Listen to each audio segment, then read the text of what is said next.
За их хоёр сайд битээрсээ ойлголцсонгүй байсан. Би энэ хуулийг аягүй их дэмжиж байгаа юм баггүй. Тэгээд аягүй сайн зөв процесстойгоор энэ нөгөө нэг процесс өөрөө тодорхой байх хэрэгтэй л байгаа. Амархан байх ёсгүй. Энэ чинь тодорхой ойлгомжтой хэрэгждэг байх хэрэгтэй. Тэр утгаар нь бид нөгөө хуулийн анханасаа боловсруулахдаа алдаа мадагтай зүйл хийж болохгүй. Тэр агуулгаар нь ажлын хэсэг дээр үнэхээр бид сайн ажиллаад тэр алдаануудыг засах боломж нь яг байгаа мó гэдгийг талаас нь нэг яхад хараад үзүүл яасан юм бэ гэдэг. Миний зүгээс харахаар болохоор энэ дэр чинь маш их детальч болон дээрээс нь концепцийн үед нэр томьёоны хувьд ч тэр нөгөө нэг санал зөрөлдөөнтэй асуудлууд байгаад байгаа байхгүй. Тэгэхээр тэр асуудлуудаа бид ажлын хэсэг дээр шийдэх боломж нь байгаа мó гэдэг процессын тухай асуудлыг би асууж байна л та. Нэрнээсээ ахуулаад их хөрсөд гүйцэг хариулах ба.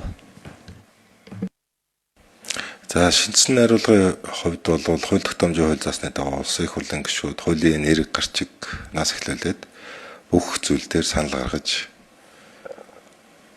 өөрсдөө хариулахын бүрэн эрх боломж нь болно. Шинжсэн хариулгын тухайд бол бүрэн баг. Тийм учраас цэнгэн гишүүнтэй ажлын хэсгийн та бас ажлын хэсэгт орж ажилласаа гэж бодож байна. Чи болдог үстэй. Хөлзөө байгаар. Тэгвэл бас цэнгэн гишүүн нэг бас оруулаа те. Тэгээд ажлын хэсэг байгуулад бас онлайн аваад явуулах зүгээр байна л гэж би хэлмээр.